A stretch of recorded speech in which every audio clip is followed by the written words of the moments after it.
Well, good morning, good afternoon, and good evening, and welcome to another episode of the Buddhist Biohacker. My name is Lisa Gunshore. I am your host, as always, and your demystification guide. And we are here with our resident yogi, Satyam, today to talk about mental health. So welcome back, Satyam. Hey, great to be here as always, Lisa. A pleasure. Always great to get together with you and go over what we consider monumental topics of the day, right?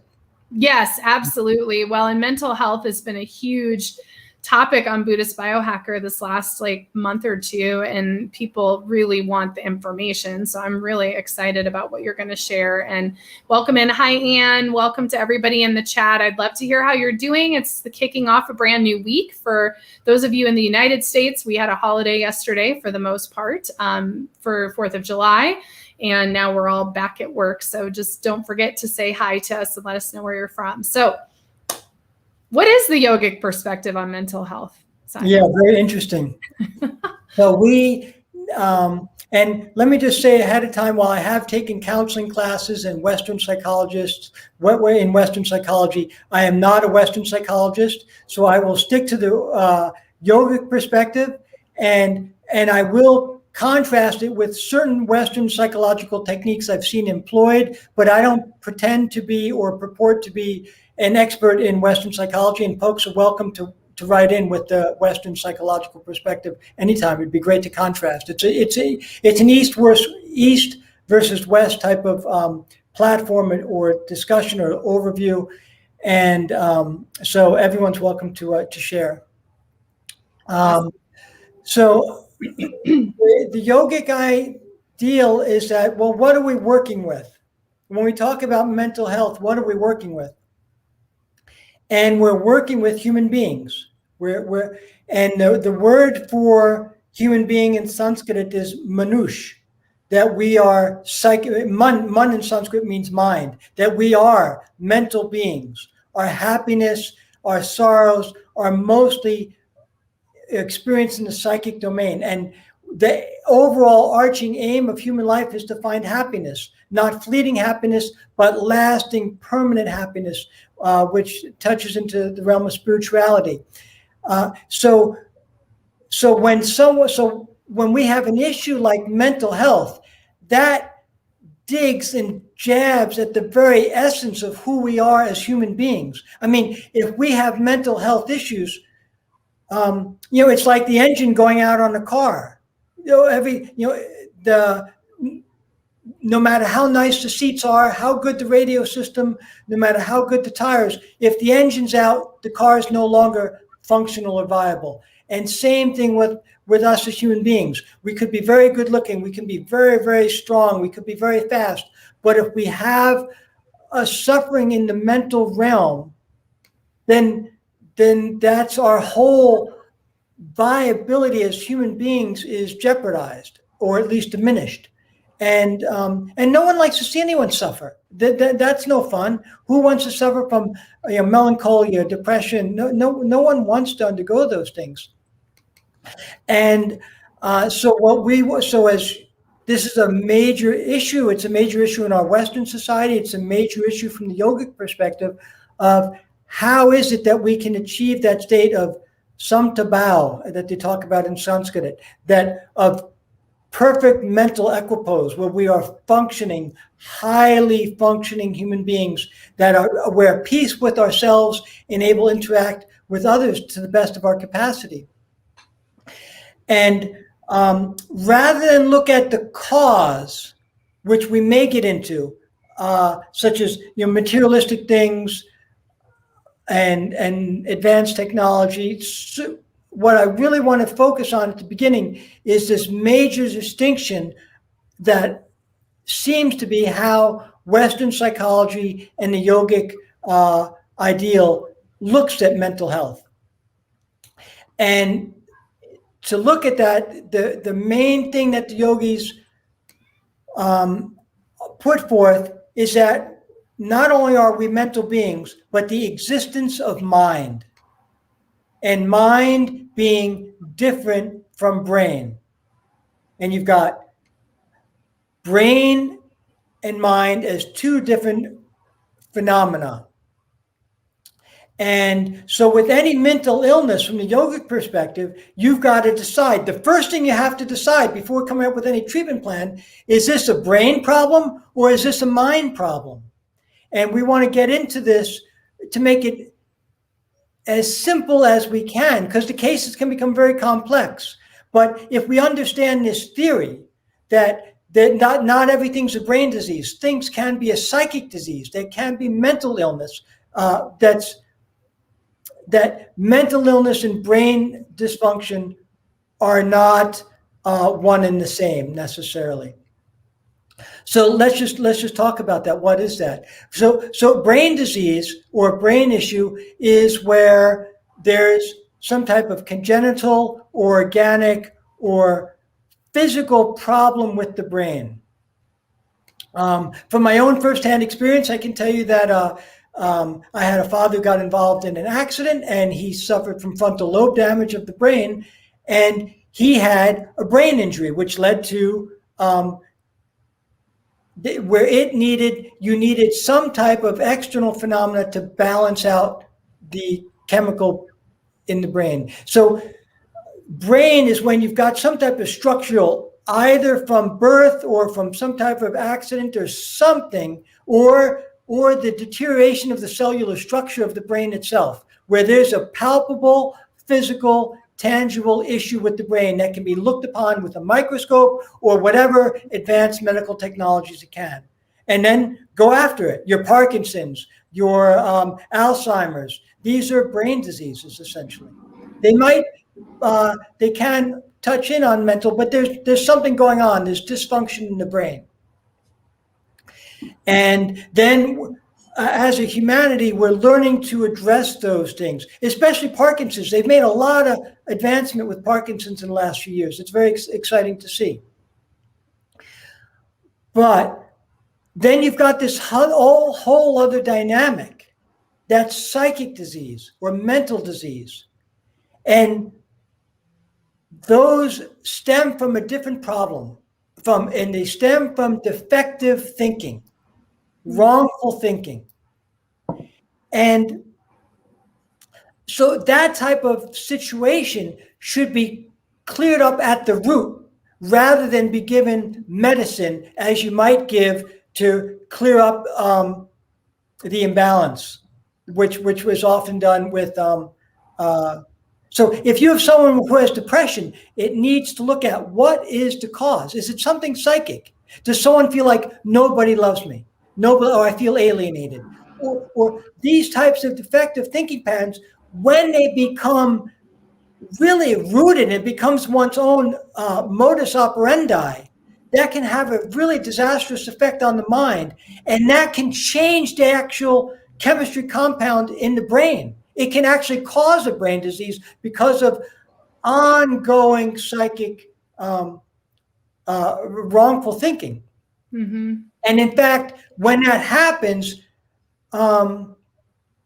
it can be, and we'll get to this, that it can be medicine is needed to boost up a little bit and then get into traditional psychic solutions. But let me get into these two states of mind that the yogis have identified: subjectivated mind and objectivated mind. And objectivated mind, in the most simplistic manner of looking at it, and my goal here is not to introduce a whole jargon of vocabulary and get everybody confused between Western psychology and yogic ideal, but this may become a term that comes across in the few decades. Objectivated mind is what we put on our own psychic movie screen and what thoughts go with it. And that's always happening. Every thought has a visualization, it has a vibration, and we see it in our mind. And in fact, when we dream at night, that's the objectivated mind. Mm. From the yogic perspective, what the yogis define conscious mind is your interaction with external physicality. But the reason why dreams are so powerful and can be so disturbing, depending what kind of dream you have, is that there's no check from the conscious mind. You can't say, oh, no, I reached out with my hand and that monster really isn't there. It's all going on, what's happening in your mental arena. And that becomes your entire reality. There's no other check. And so those dreams take up all your mental occupation, and they can be very, very powerful. Whereas, so if you see a monster in your dream, that's a big problem, because you cannot disprove the existence of that monster. Whereas if you walk out in the night and you think you see something and you say, oh, no, that's the tree waving in the breeze. It's just leaves. So you have this conscious mind to intercede and to give a check.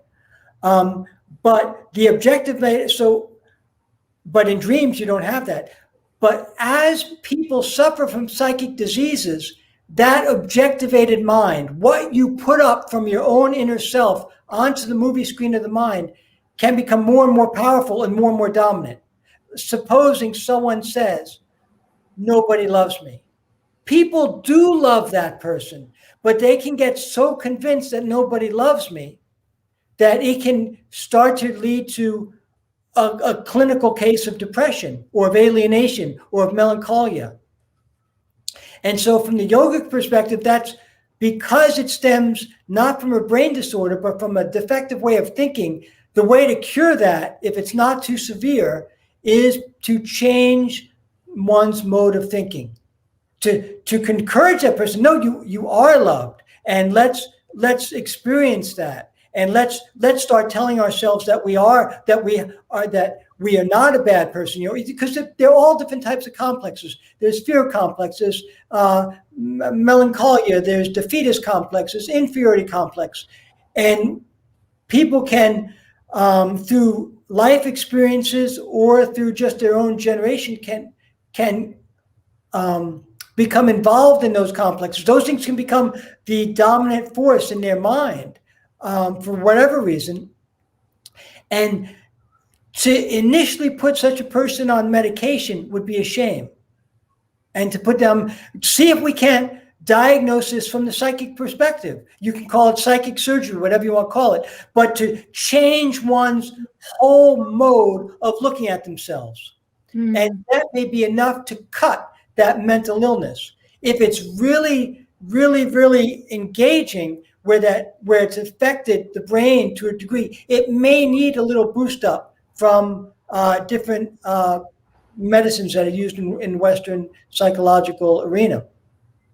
But that doesn't mean it has to be permanent. It may just be, it's like if someone fell in a hole, a lot of kids can jump out, but if they're in a deeper hole, you may need to give them a hand until they can climb out. And that medicine would be just a little helping hand to give them a little bit of psychic boost, a little bit of positive reinforcement, because some of the medicines do that. But that doesn't mean that person would have to be put on medicine for the rest of their life. If the source is psychic. Mm-hmm.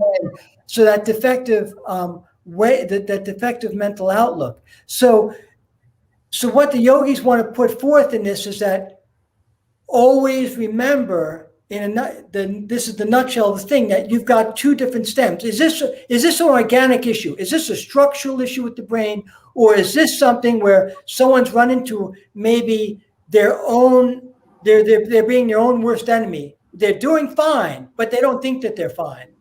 Or did they run through a series of bad lucks, like a bad breakup, and then they lost their job, and all of a sudden they become more and more sad, more and more melancholic, and they start to lose a little bit of hope.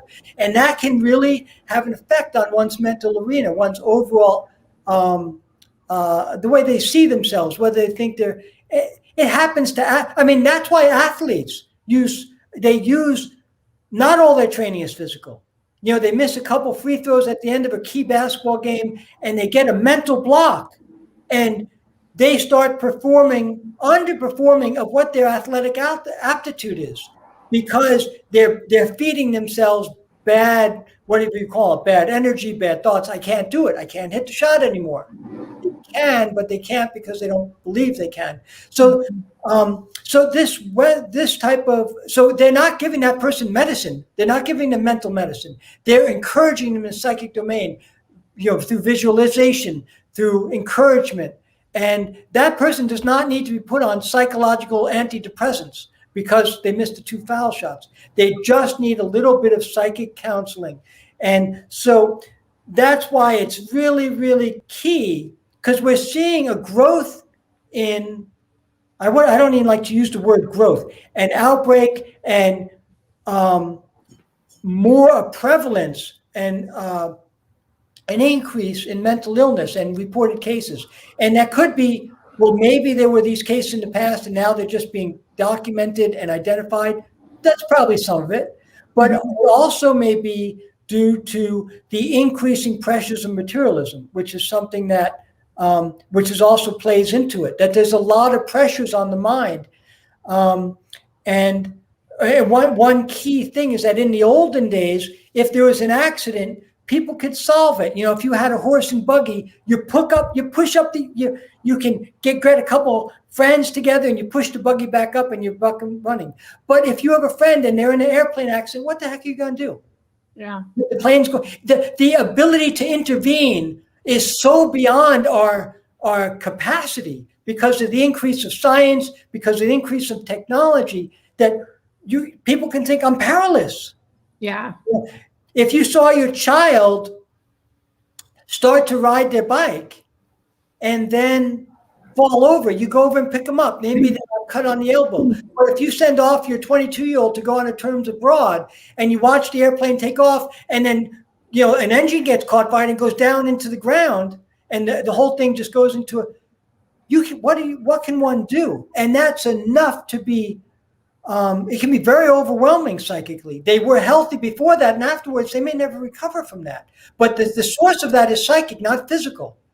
Mm-hmm. I mean, they didn't have a traumatic brain injury. Nothing happened to their brain other than severe shock from an external, and the mind could not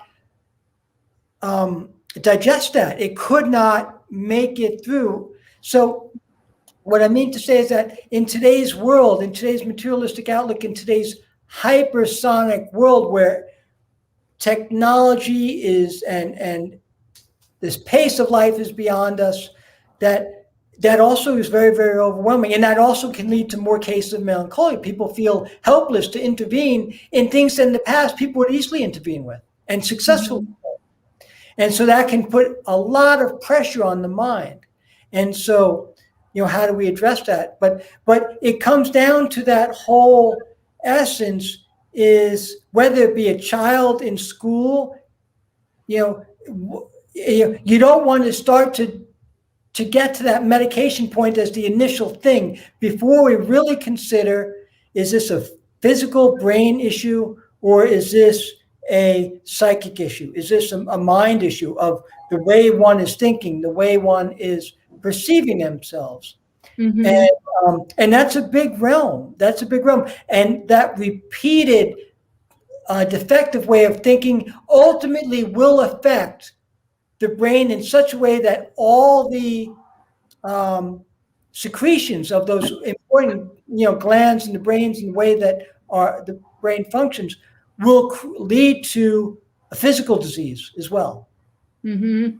And it makes me think of, in Buddhism, they call it destructive emotions, the greed, jealousy, anger, control, all those things that, that's what it makes me think of, because that's what they talk about is it's destructive emotion because it's destructive to the mind and to the psyche and everything you're talking about. And it also makes me think how important it is that we learn how to surrender and not be in control. Because to your point, like there's a lot that we can't control, especially now, everything we've been through since 2020, it's like, okay, we can't control what could happen to us. And how do we like surrender to that and allow it to unfold? Because the control energy creates the destruction in our mind that makes us feel, even the people who've been isolated and alone during quarantine, I think it didn't bother me because I'm used to being with myself. So it's like all these things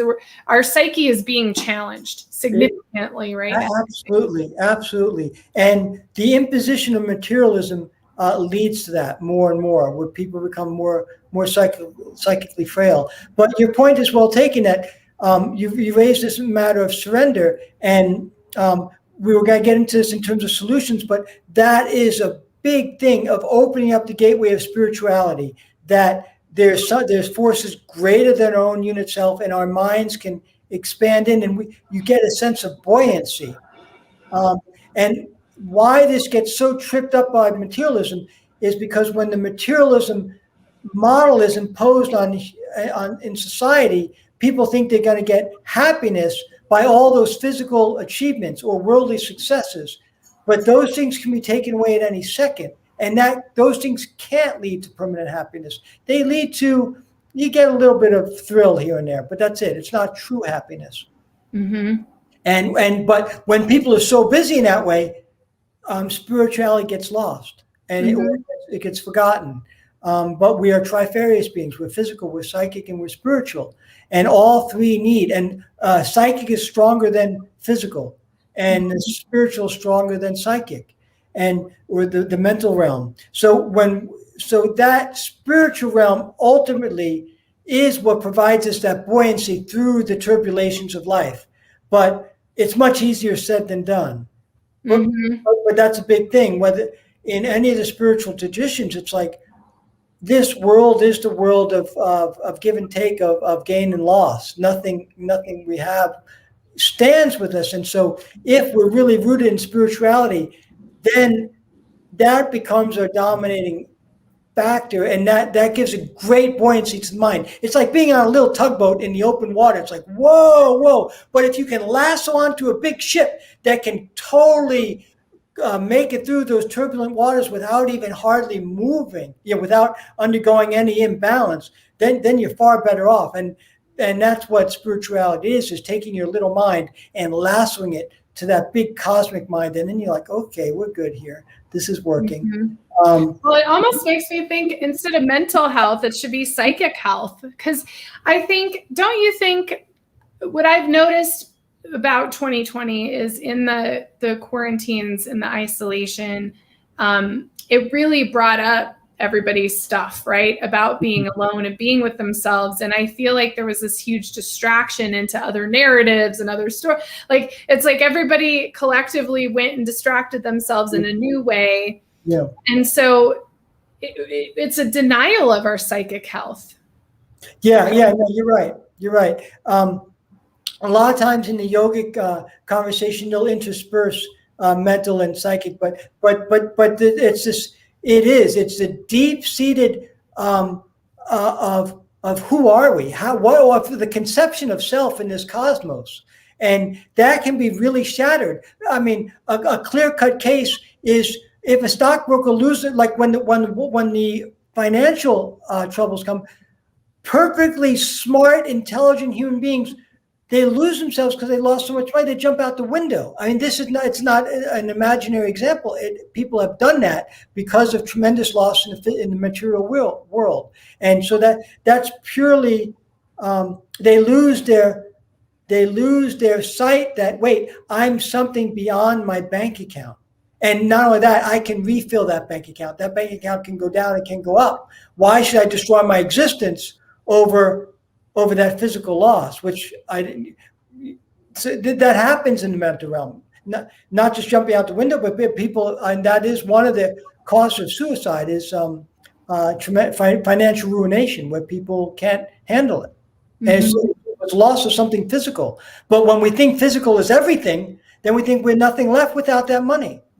So it needs that cultivation of that. Who am I? What gives me import in this world? And everybody needs to feel loved and valued.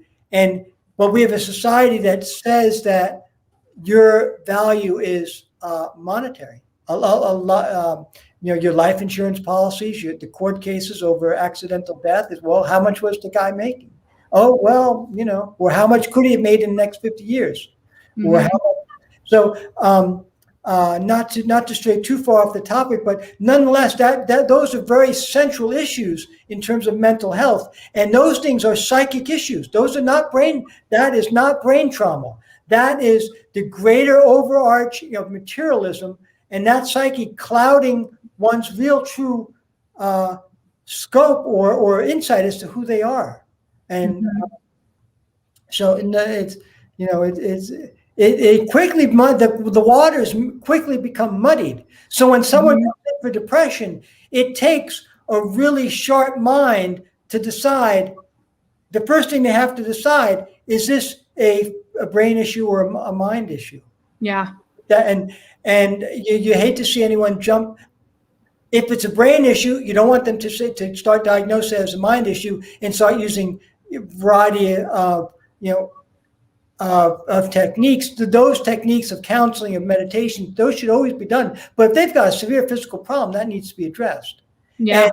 And if someone just got a sense of has a bad case of melancholia, to put them on medicine that has side effects, that's a whole nother, when it could be treated potentially through mental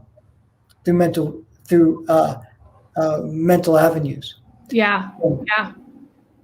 Yeah. So it's a pretty big issue, and how we're going to sort this out. So really today, one of the main things I want to put forth is that, okay, how we're going to solve all these things, there are tips, there are ways, but at first we have to get at least recognition that not every case of depression is automatically due to a physical defect, and that medication doesn't have to be the first step. There can be lots of techniques, intermediary steps that can be done, and even solved that way through mental systems.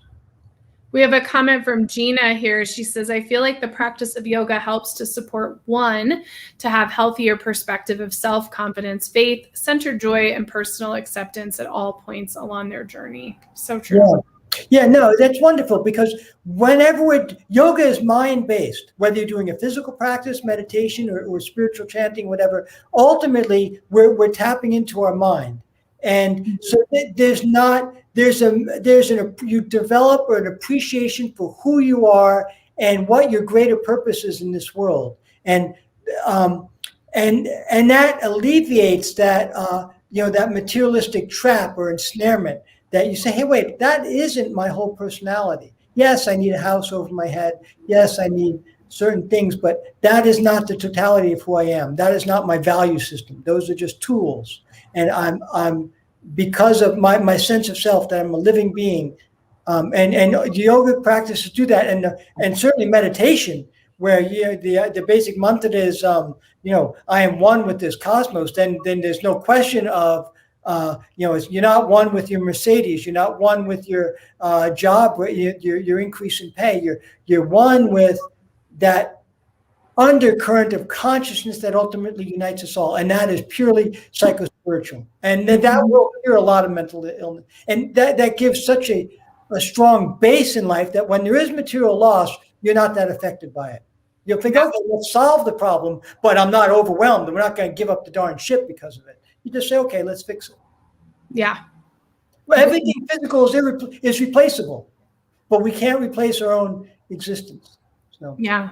No, but what that last comment was, she's spot on. That's wonderful. Mm-hmm. Where do we go from here? There's so much. I feel like how do we start to repair our psyche? Like, what are some of the tools? What are some of the things that we can do from the yogic perspective to start to heal that space? Yeah. Now, one thing that's important is the word satsang, or good company. So it depends what the issue is. But like, for example, kids in junior high school, where the teasing can become very, very strong, and what one experiences in school can be, that's their world. What do the other kids think about me? And so if you have a situation like that, simply removing the child from that environment, if they're really, really, really going through some tough times at school and really being teased, remove them from the environment and change their friends. And they may say, hey, okay, that in itself could change the whole problem. They don't need to go be put on medicine. They were fine, but they caught a tough break in school for whatever reason. So in that sense, satsang, good company. Good company does a lot for the buoyancy of mind, where people are, giving you a pat on the back rather than a step down on the face. And that does affect one's psyche. So good company is something that one definitely, that's a very practical thing. If you're in a bad relationship that where you're always being put down, or you got into a bad group of friends, or they're not really friends, but people, your schoolmates, classmates. And so that to removal of the environment is one thing. Then the yogis also say they have a wonderful technique in yoga called taking the opposite stance in battle. So, like, if someone suffers from miserliness, now that's not, you can call it a psychic disease. Then, if they practice generosity, that will help them overcome their miserliness. It helps. And so, if someone says that I'm no good, I'm not loved, then they have to jump on the opposite wagon, and they may need someone to help them. No, you are loved. You have meaning in this life, and when they get that, that will change their. It changes their whole sense of self. That's why meditation is so, everyone has to, at some point, embrace some type of contemplative or meditative practice. You can't just run around in the external world and think that that everything, that you're going to be fine. Either you're going to become a superiority complex. I'm so great because, I've got 20 Mercedes and I'm CEO and I'm this, but those people also suffer. Those people who achieve great material success, they're not immune from serious psychic downfall. And it happens. We read about it all the day in the paper. Hey, the guy had everything. What happened? Why did they annihilate themselves? So material success is never the answer. Well, material, the external world is just a tool. That doesn't make us better or worse. And so we can never judge others or ourselves based on that. That value system has to be eliminated. Unfortunately, we live in a materialistic society where that is like the be-all, end-all. How big of a house do you have? What clothes are you wearing? And people can say, well, I don't really think like that. Well, baloney. The whole society does, and to whatever degree, whether it's up to your neck or up to your ankles, all of us, we're dealing with it. Because in the U.S., which is pretty much the King Tut of materialism, not to do blasphemy to King Tut, but this is where materialism started, and it's embedded into the bloodstream. So you have to counteract that, and you have to recognize what is a materialistic outlook, and say, oh, wait, that has no effect on me. That's not who I am. So that needs to be clarified for people, and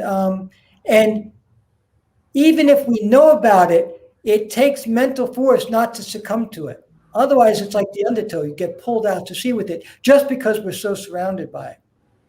Yep. So true. Well, and that goes back to the suffering of samsara and the that's the jealousy and everything about materialism is, you're filling something up rather than, you're just never enough. That's it. You're never enough. You never have enough. And like you said, you have to flip your whole mindset of I am enough and I have enough and what I have is all I need. And the affirmations that we want to say to be able to go past that, because otherwise it's almost burnt into your mind that you're never good enough, rich enough, have enough, do enough. It's always like, from fitness, even in yoga, right? Wouldn't you agree? In yoga, in the United States especially, it's like, what level are you in and how much are you doing it? And it's never about the mental space of it. It's always about the competition energy around it, which goes back to the materialism that you're talking about. Yeah, absolutely. Which is why there's so many injuries in Western yoga. And actually in this month's Yoga Journal, I should be getting my digital copy soon, but they interviewed me about yoga in the Olympics and whether yoga should be an Olympic sport. And I was categorically denied that. So it's a crazy idea. I don't want to get into that whole topic now, but that would be that's steering it in the wrong direction. Absolutely. But it's such an interesting thing. You just raised a number of key points there that, the thing is that we do have mental longing, but that longing should not be railroaded into physical accumulation. And so when we channelize that longing to psychic pursuits and spiritual pursuits, then that's where we really get that fortification, and we can get that sense of peace, because human beings by nature, we do want more, but when it's geared towards the physical realm, people, the billionaire wants 10 billion, 100 billion. They're never satisfied physically. They just, but in the psychic domain and spiritual domain, that quest or quenching one's thirst to get more, that spiritual realm is infinite, and we can get more and more and more and more. You can feel degrees of peace, and so the mind needs to be channelized in that direction, and that's where human beings start getting great success, and they become, the great yogis are like, they can change whole societies because of their development. But yeah, so that's where we should point the mind in those directions, where we feel greater sense of peace and affirmation, and not a sense of loss. Yeah. So that's our way. That should be where we point our minds. Mm-hmm. But don't you feel the study of the jamas and niyamas is a big part of supporting our mental health? Oh yeah. That's the beauty, because all the yogic principles and teachings are all based on, they're all based on the buildup of the human being in the most dynamic definition of what is our human personality. Mm-hmm. And so Santosh, which is from Jama Niyam, it means psychic ease. And and they link that point with the parigraha, which is not a non-overaccumulation of material goods. If you think that, what we were just talking, that a million's not enough, I need to be a multimillionaire, I need to be a billionaire, then you're never psychically satisfied. It'll always notch. You always think that. Whereas when we follow those 10 principles of Jama Niyama, it builds us up from the inside out in a very strong and healthy manner. And we're not just beggars of materialism. Mm-hmm. People feel fortified. They feel like they're getting more a sense of self and peace. And those are good principles. And those should be inculcated, when kids are in diapers, and they should walk into kindergarten and second grade, not thinking I want to be a millionaire, but I want to be a person who's at peace with the world. I want to help others. All those non-materialistic values. That's why the yogis are saying, build up the preschools. Don't worry about the colleges and universities. Build up the preschool. Build that psychic foundation from the get-go. Because once they're 12, the gig's up. You can only teach them academically. You cannot rebuild their psyche at that point. It's very difficult. It's a massive job. You can with deep meditation, but otherwise, why go through all the mud puddles if they can be taught at the age of 2, 3, 4, 5? Hey, you're a spiritual being. You're here to flourish physically, psychically, emotionally, spiritually, and each and every day, all those realms should be addressed. Mm-hmm. And then, then that child's off to a wonderful start. They don't have to unlearn all those defects of materialism. Mm-hmm. Well, it's His Holiness speaks all the time about cultivating altruism and living an altruistic lifestyle. And it comes down to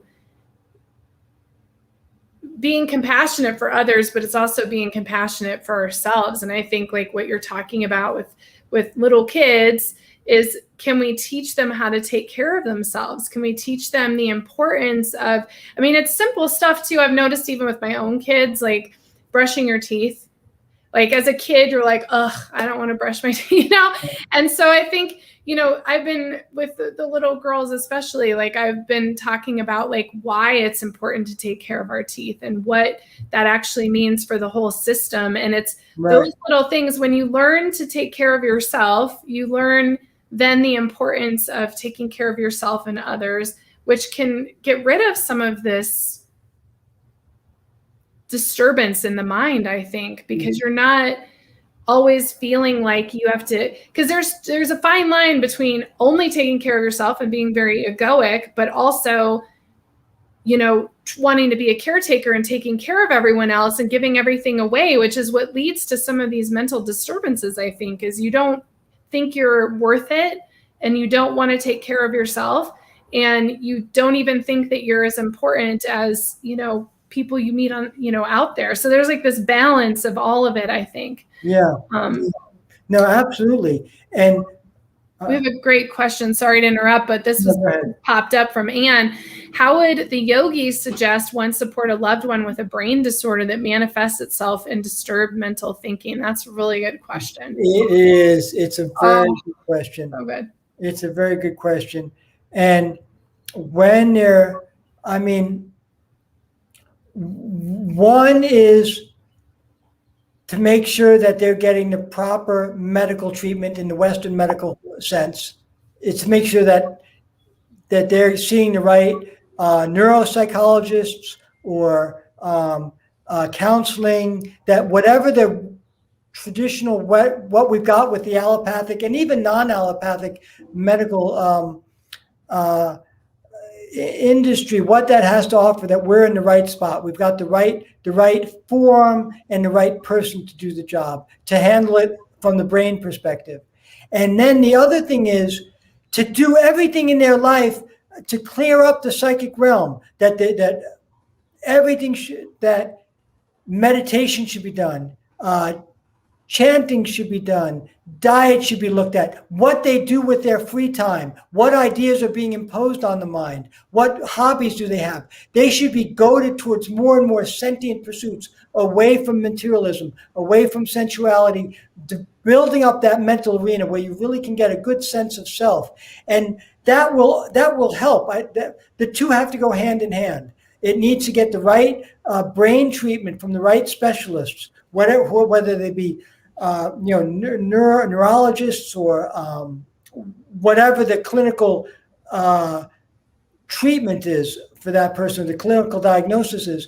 And then it needs to be buoyed by, probably this is not the time to start going out drinking. Eliminate all the vices, eliminate all the bad relationships, eliminate all the bad television, the bad movies, and build up the life in a contemplative manner as far as possible, cleaning up the diet as well.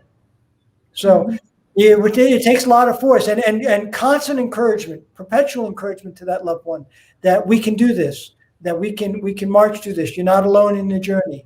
And so it becomes complex, and it really, unfortunately, a lot of this really does fall upon the families to be the guides or be the connecting points between all the different treatment plans and the home life. And it's tough. It's a big job. Mm-hmm. It makes me think, too, let's talk. We could talk, this is such a big subject, because I want to talk about prevention too. But, when we talk about supporting a loved one, so my grandmother is 97 and healthy, walks on her own, still has all her teeth, super healthy, but her memory loss is significant. So literally she'll say something and then she'll repeat it because she just doesn't. So she doesn't remember who we are anymore. There's no concept. Although sometimes I'm envious of that, because we just visited her and you're so present, right? I mean, literally she'll talk about a tree the whole time, and she just keeps pointing out the tree and how big it is and the leaves and everything. And it's a very present experience, but that's all she can do. She doesn't have anything else left. So I think, supporting somebody who's in a space where there's really no going backwards, right? You're kind of in this space, is really holding space for them, So when we went to visit, I went with my dad. It's like, you just kind of just are with them, and you just hold that space and you become a container for them. And it's all about the compassionate effort, right? Whereas if it's somebody who is going through something like MS, for example, and they're having other issues with their brain, it's about the preventative measures and about really educating yourself too, and what you can do to support them with their diet, with their lifestyle, with all of those things. Because if you're not willing, I think what I want to say is when I was going through my health issues, I did have neurological issues, and I lost friends because they were not willing to stop partying, for example, to respect like where I was at with my diet and my own health. And so, you know, it's about, if you want to truly support them, it's about being where they are. That's what I'm trying to say. Whether they're 97 and they don't remember anything, or whether they're going through a challenging health issue, or they're trying to heal their brain trauma or whatever's happening. But I also think there's preventative measures we can take with our brain.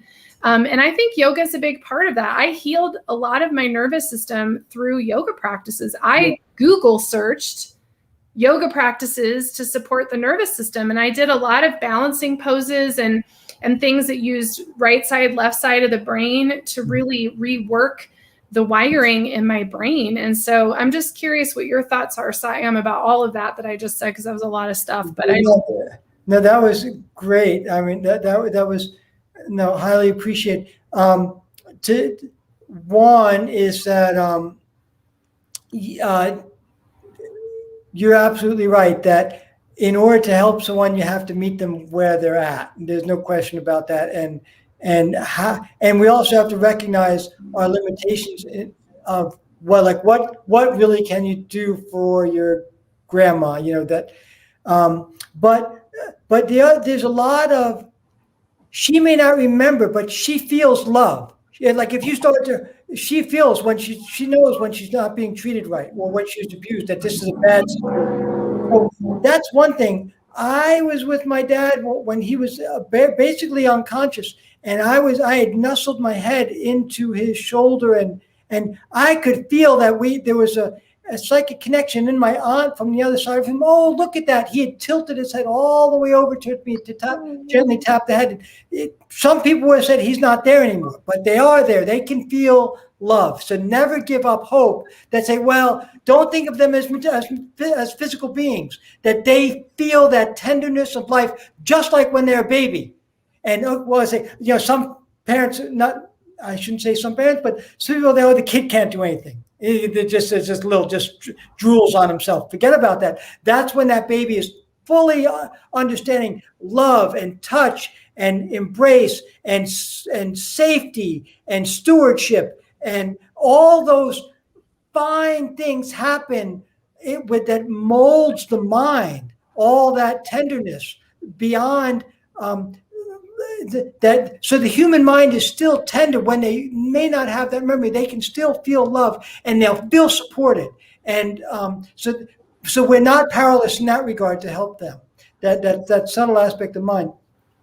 But in terms of the yogic practices, absolutely, they're all mind-based. All the physical postures help with the glandular secretions, including of the brain, and it leads to because the brain-mind connection is so strong. The brain can burn out, the mind won't.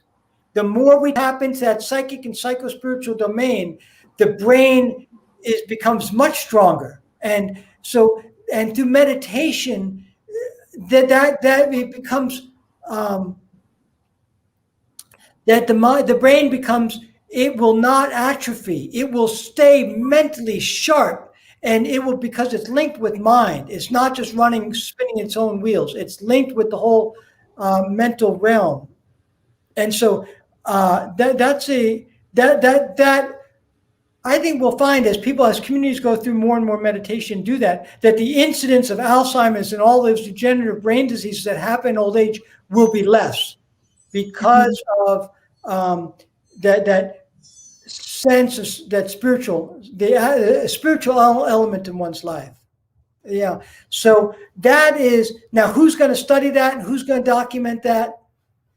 What all I would say is, don't wait for the study. You know, if you could see that smoking cigarettes is not healthy, and those people who waited for the study, they got lung cancer and died. And those people who could use their own rational mind say, smoking, it goes in lung, probably not a good idea. Do I have the case studies to prove it? No, but I'm not going to smoke. Mm-hmm. That's not, don't wait for the case studies on meditation. It may not come out for 150 years. Who knows when that will happen? Now, they do talk about it a little bit now. It kind of comes into conversation, places, deep breathing. But I mean pointed things where they look upon that they can quantify and qualify degeneration of the brain and the cellular structure and all that stuff. That might not come for 100 years, but don't wait, because all those spiritual pursuits invariably help in that physical brain. Yeah, absolutely. Well, and our nervous system and our brains are an amazing thing, much like our entire body, really. But you can really grow new mitochondria. You can heal brain injuries. Dr. Terry Wahls, Wahls, cured her MS, and she is actually, her patients are following the Wahls protocol, which is a diet only, you guys. Are actually seeing their lesions disappear. Yeah. So there's so much opportunity for us to heal our bodies, and it's the support, which goes full circle back to what you started with, talking about the psyche and the health of our psyche, because if you want to heal, you will. If you are positive and focused and, in an affirming space, you're going to create health and healing for yourself. If you are not supported, if you're feeling like you can't do it, if you're feeling those destructive emotions, then healing is not easy. It's probably still possible, but it's not easy, and it can cause deterioration. And so I think it's really, you can read all the science and statistics about dementia and Alzheimer's and MS and all of this trauma to the brain that's happening, Lyme's disease, what it's doing to the brain. And you can feel overwhelmed, or you can say, you know what, like, I have Epstein-Barr, I have Lyme's disease, I have genetic mutations, and I'm completely healthy. And it's because of my mental outlook. It's because of my determination to heal. And it's because of how I take care of myself. And it's like a forced self-care. Like, you have to make the decision whether or not you're going to take care of yourself or not. And yoga is a huge part of that. And it's not just doing a yoga posture. It's everything you're talking about, Satyam. It's the jamas and niyamas. It's the philosophy. It's altruism and compassion. It's being in a healthy state of mind. You can literally overcome anything. I really believe that. I believe you can heal anything if you believe it. Yeah, no, you're absolutely, there's no question. The mind, okay, well, let's talk mind. We'll talk Agyan chakra, which is basically, the sixth chakra, and it's related with the pituitary gland, which now in Western medicine is like the master gland. And we will find that through glandular secretions, all sorts of issues can be cleared up as we develop the mind, and that mind can really, really positively, renewing the whole glandular system will change one's whole physical existence. So on that sense, and also by the yogic lifestyle, by a very healthy lifestyle, so many things we're preventing without realizing we're preventing it. It reminds me of, they talk about, no one gets credit for preventing a terrorist attack. They say, "Hey, wait, we prevented it," but there's no evidence. They don't get credit for it. But you prevented it. But that's what you. One of the things is that by living a yogic lifestyle, you are averting all sorts of calamities that someone who's leading a materialistic lifestyle will encounter. And then the other thing is, okay, when we do run into a rut for whatever reason, or we do have, because invariably people experience difficulties, illness, whatever, but we have a lot of capacity to heal. And a lot of that starts with how we view ourselves, what steps we're going to take, and having a positive vision for that, and not succumbing. I mean, when one's at the end of their life, the question is not a question of medicine, it's a question of who has the will to live. And people can push themselves to a point of recovery, the will to live. And other people can say, you know what, I've had enough psychically, and they can will themselves to death as well. It happens. Mm-hmm. Mm-hmm. Well, yeah, it really comes down to that. There's like a choice point, I think, Yeah. especially when you receive any kind of diagnosis. There's like a choice point where it's like you're either going to choose to survive or you're going to choose to let it take you over. And I think that's true for anything, but especially when it comes to your brain and your mental state and how you use your brain and what you're doing with your brain. So, Yeah, no doubt. I mean, two climbers can get into the same accident if they fell into a ravine, and they both have the physical strength to climb out. But if one feels they don't, they won't get out, and the other one feels they do, they will get out. So a lot of it is outlook, and I've been dealing with that a little bit here in terms of I've got an aged mom who's got such an amazing outlook, and it's like, oh, she's, we were trying to convince the doctors, hey, we're going to be fine here. We're pushing through, and it's worked out extremely well.